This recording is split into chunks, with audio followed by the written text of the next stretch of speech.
इतिहास में आपके लिए एक इंपॉर्टेंट है चोल काल। चोल काल में एक मैं पहले प्रीलिम्स में क्वेश्चन सॉल्व करता हूं, क्योंकि पिछले वीक में जहां तक मुझे ध्यान है कि हम लोगों ने चोला इंपायर में कवर किया था कि राजेंद्र फर्स्ट का 1000 वर्ष पूरा हो रहा। राजेंद्र फर्स्ट ने जो दक्षिण पूर्व एशिया में अभियान किया था, मैं आपको बताऊं कि चोल डायनेस्टी की स्थापना वैसे तो पहला चोल काल अगर कहोगे तो उसकी स्थापना संगम युग में ही है, लेकिन जिसे आप एक्चुअल सेंस में जिसको सेकेंड डायनेस्टी ऑफ चोला कहते हैं, जिसका संस्थापक विजयालय है, तो उसमें चोल साम्राज्य मतलब चोल शक्ति की स्थापना सबसे पहले 9वीं सदी में हुई।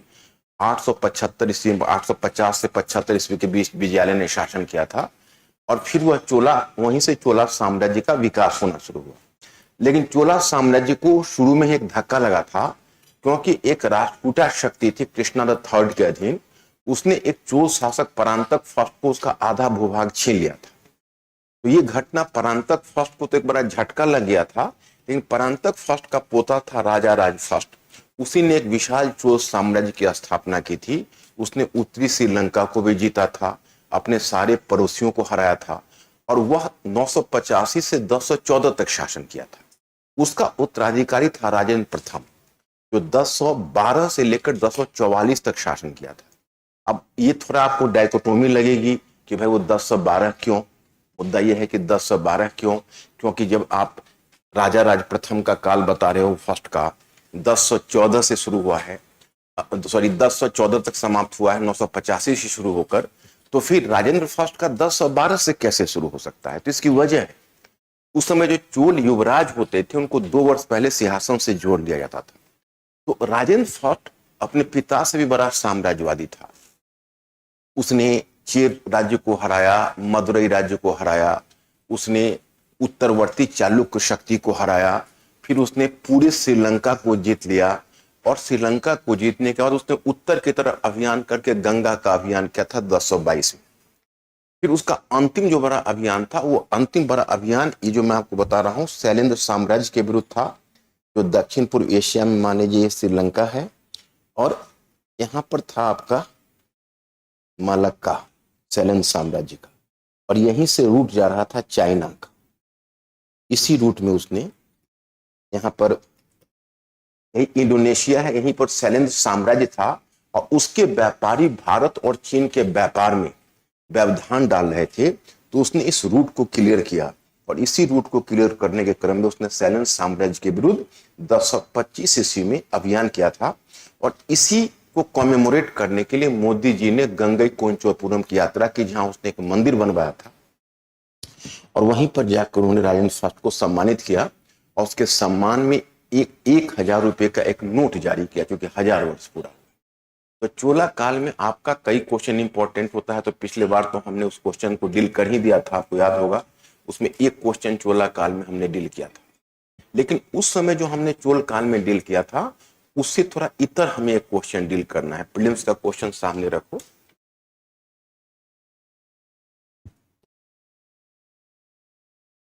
लिखिए,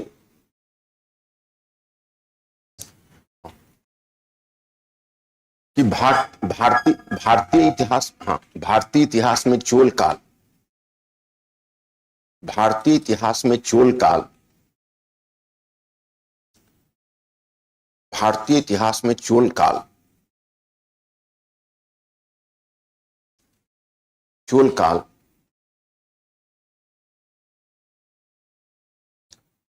चोल काल अपने राज्य के, अपने साम्राज्य के अधीन,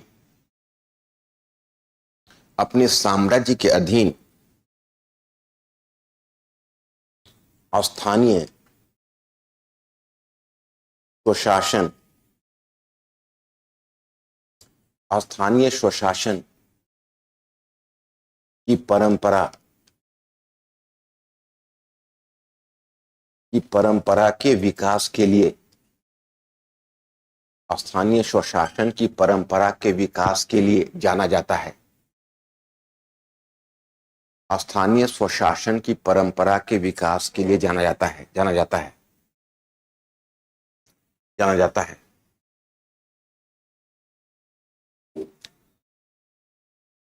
यहां लिखिए, हमें स्थानीय स्वशासन परंपरा में, हमें स्थानीय स्वशासन परंपरा में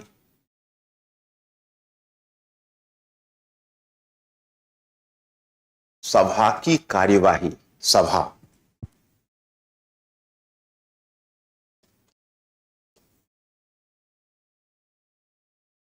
सभा की कार्यवाही का विवरण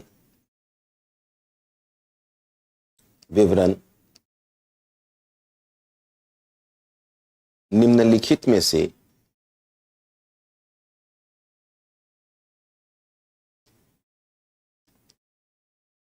किस स्रोत से मिलता है?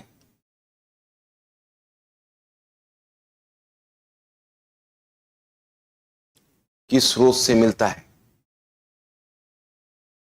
हाँ, किस स्रोत से मिलता है?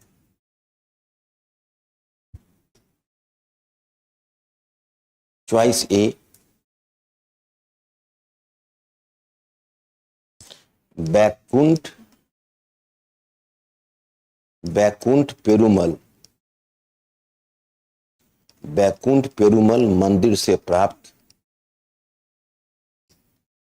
मंदिर से प्राप्त उत्तर मेरूर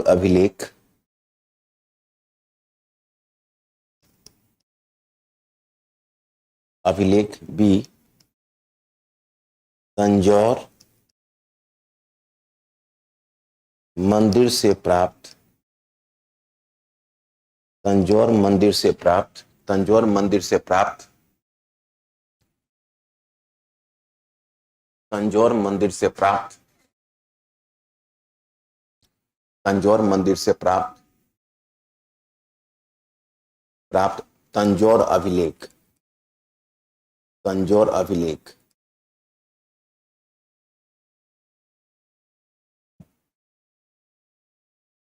तंजौर अभिलेख, सी, ऐरावतेश्वर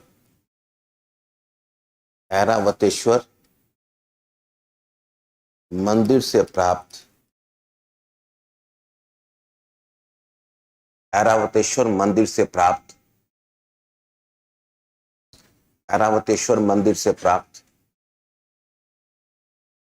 कांचीपुरम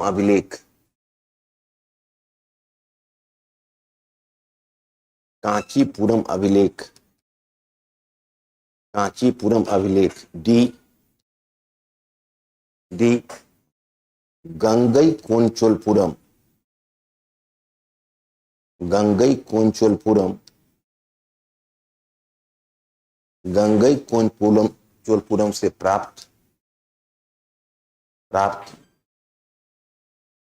गंगईकोंचोलपुरम से प्राप्त पुडुकोट्टई अभिलेख,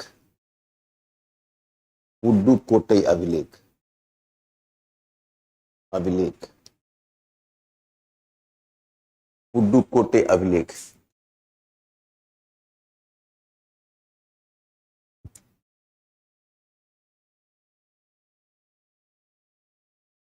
एक एसर्शन और रीजनिंग। हाँ। कथन, क्वेश्चन नंबर 2, कथन, चोलकालीन स्थानीय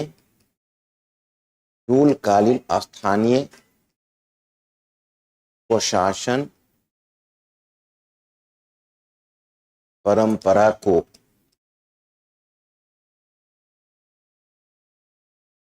प्राचीन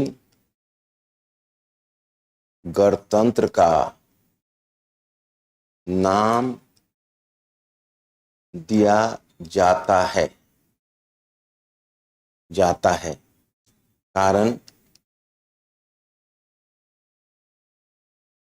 इसके अंतर्गत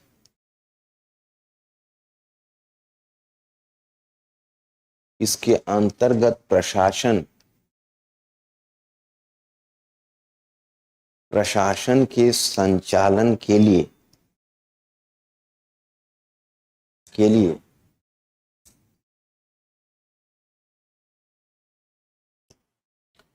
खुले निर्वाचन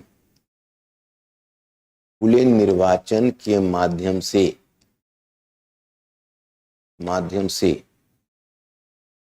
समितियों की गठन की जाती थी। समितियों की गठन की जाती थी। चॉइस ए, बी, सी, डी। इसके चॉइसेस लंबे होंगे, इसीलिए मैं आपको शब्दों में बोल देता हूं। ए बी सी डी का ओरली बोल देता हूं क्या मतलब होगा। चॉइस नंबर ए में होगा कथन और कारण दोनों सत्य हैं और कारण कथन की व्याख्या करता है। बी में होगा कथन और कारण दोनों सत्य हैं परंतु कारण कथन की व्याख्या नहीं करता। चॉइस सी में होगा कथन और कारण, कथन सत्य है परंतु कारण गलत है। चॉइस डी में होगा कारण सत्य है परंतु कथन गलत है। फिर मैं एक बार रिपीट कर दूं। चॉइस ए में होगा कथन और कारण दोनों सत्य है तथा कारण कथन की व्याख्या करता है। चॉइस बी में होगा कथन और कारण दोनों सत्य है परंतु कारण कथन की व्याख्या नहीं करता है। चॉइस सी में है कथन सत्य है कारण गलत है। चॉइस डी में है कथन गलत है और कारण सत्य है।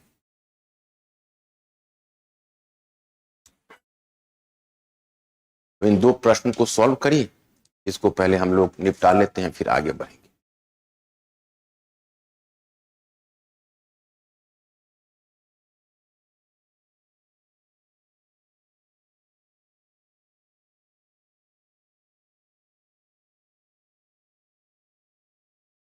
कोई नहीं, मतलब आपका कोई टेस्ट एग्जाम नहीं हो रहा है, बस इसी बहाने, चूंकि अभी हाईलाइटेड है, चोला हाईलाइटेड है तो प्रीलिम्स में भी क्वेश्चन हो सकता है। अब मैं इसको बताऊं कि इसका बैकग्राउंड क्या है।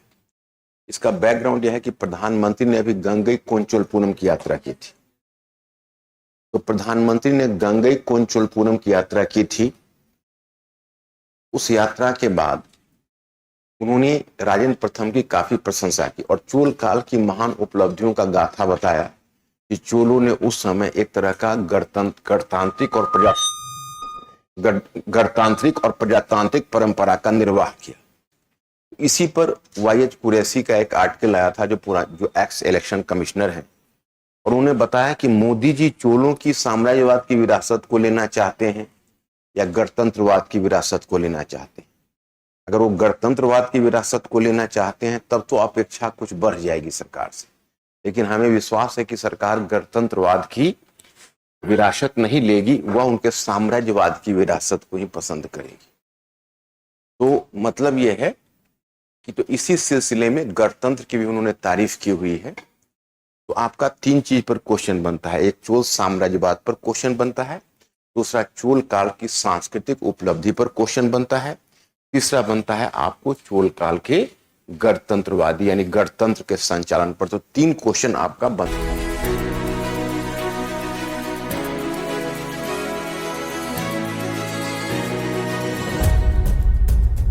करें करंट अफेयर की पूरी तैयारी मणिकांत सर के साथ।